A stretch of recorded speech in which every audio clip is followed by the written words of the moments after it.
Jagannath Ghat, which is the steps, I can just show you them, down, well, it's the Hooghly River, but it is a tributary of the Ganges, and so it's sacred water, and we are going to put our sacred feet in the water and maybe sing a little.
So, what did I feel as I put my feet in the sacred Ganges? I mean, there's a song going through my head that I learned at the Royal College of Music. Jai Sole del Ganges, Jai Sole del Ganges, più chiaro sveliva, or something. I've not sung that in about 30 years. But it's the knowledge of the Ganges. What did I feel? Being soothed, my feet being soothed, but then there being this tremulous energy around the feet. I think an acknowledgement that feet are indeed sacred. And there are two sides to this. It was built in about 1790, this space, and it's grade 1 listed. So it's something they're meant to be looking after, and I hope they do. So let's,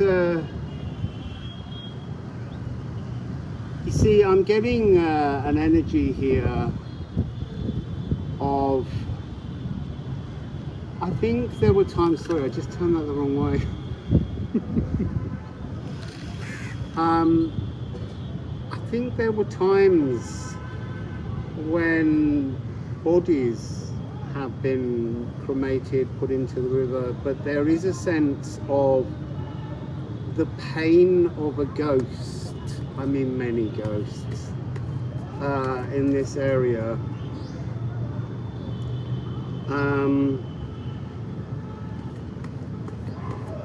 Yeah, it's weird. There's a sense of drowning in spiritual desire. That's really interesting. Drowning in spiritual desire, drowning in the rivers of compassion, love. It's a very strange, is what I want to say. It's a very strange energy here. So let's see what the runes might like to add.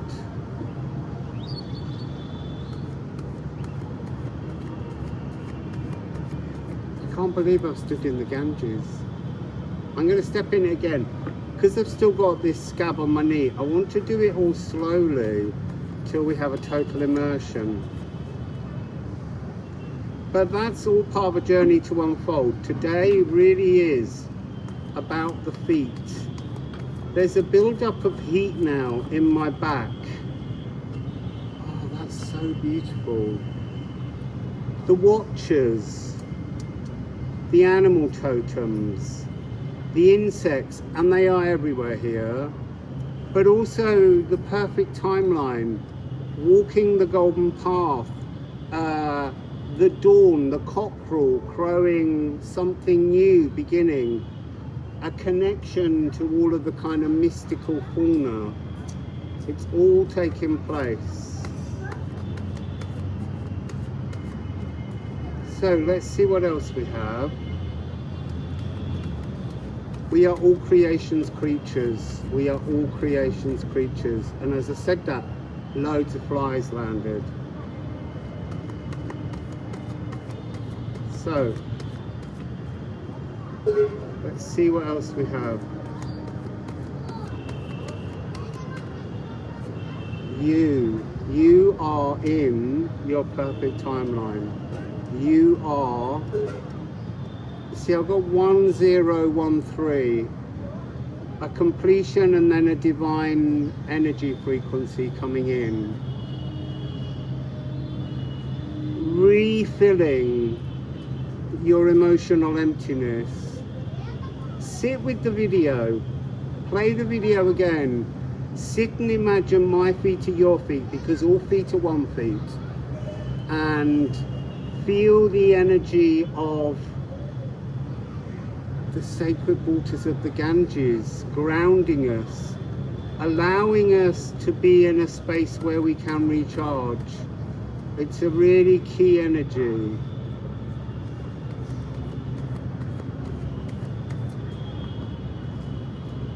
An oak, support.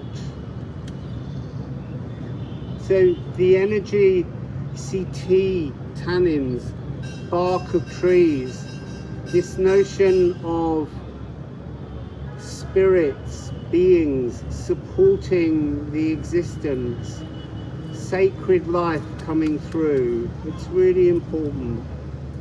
Hello.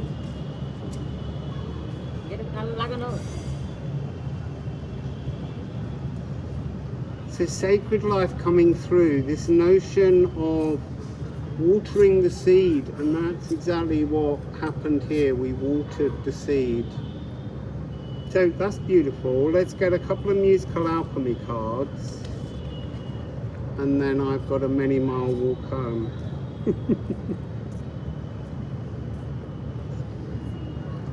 So let's see what the musical alchemy of astrology wants to add.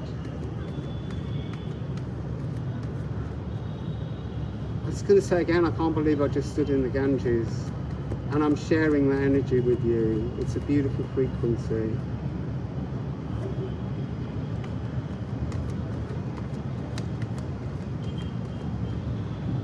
So we have two cards. Interesting, it's a rebirth. So we have Moon in Scorpio, and we have Pluto, the ruler of Scorpio. So this is talking about a rewiring of the spine,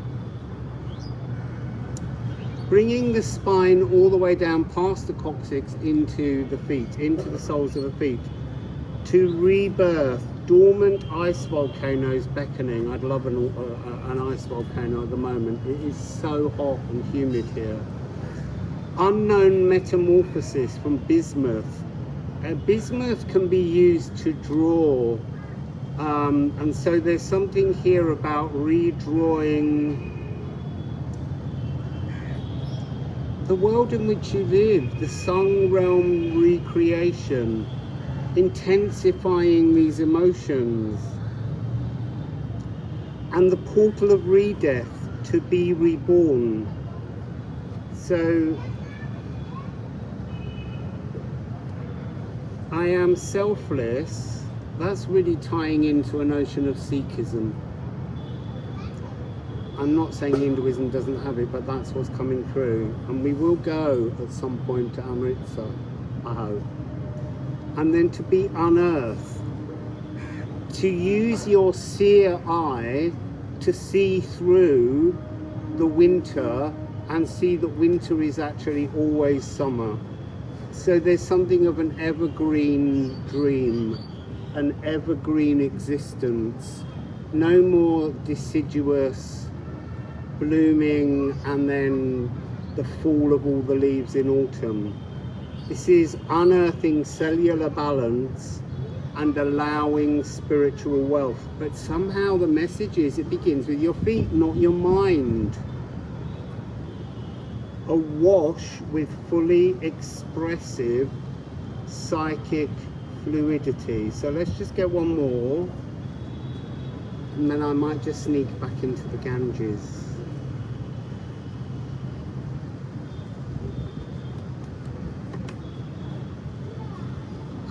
Aries has turned over in the deck, but I really prefer to take, that's flaming action.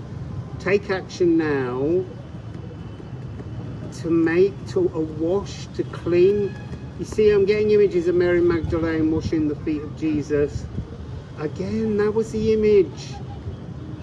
It's so interesting, back at the Golden Temple.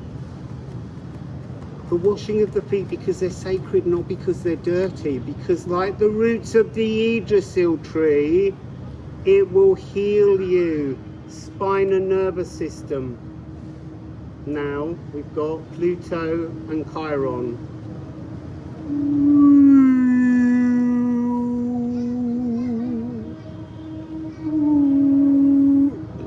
It's hard to sing that against the sound of that boat horn.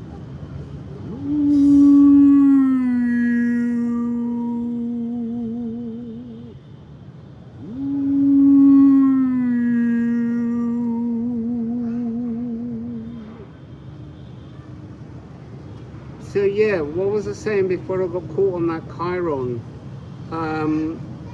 Yggdrasil tree, washing the roots of the Yggdrasil tree. So every day the Norns bathe the roots of the Yggdrasil tree in water to nourish them and to give them an emotional expression to renew and refresh and grow stronger and more powerful every day. And that's really us doing a sacred ritual for the feet right now. And it doesn't have to be forever, but it has to be something that we begin cleaning, washing, soaking, bathing, salt rubbing, oil covering. Just honor your feet right now. It seems to be the message. You don't need the Ganges, but it is a beautiful place to start. So thank you, everyone. It is such a pleasure to be here, to be able to step into so many amazing things, and there's so much more of India that I don't even know where to begin. And I know that with each step, everything will change. Everything will have a new philosophical outlook. We're just here because there's something in the energy in Kolkata that was so vastly marvelous but also repressive that it's almost got stuck in molasses, and we're here to move past the molasses and into the flow of the river.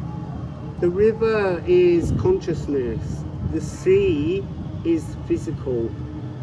So this really is divine consciousness. The Hooghly, which is a tributary and was originally the main route of the Ganges until the spiritual path of the river diverted towards Bangladesh. So lots to come, lots of flies, and my deepest appreciative love to all of you. Wassail. It's Hanuman, and Tuesday is Hanuman Day. I do tend to wander into areas and most people wouldn't, I guess. I don't know, I just can't not follow the flow of the locals and see where it takes me.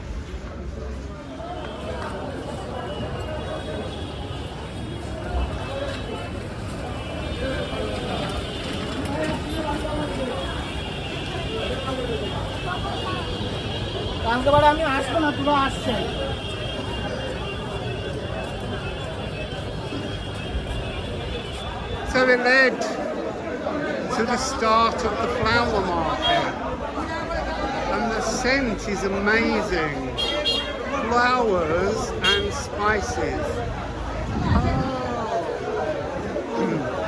In the reading, it said, with the Wacom card, being connected to all of the flora. And here we are, wow.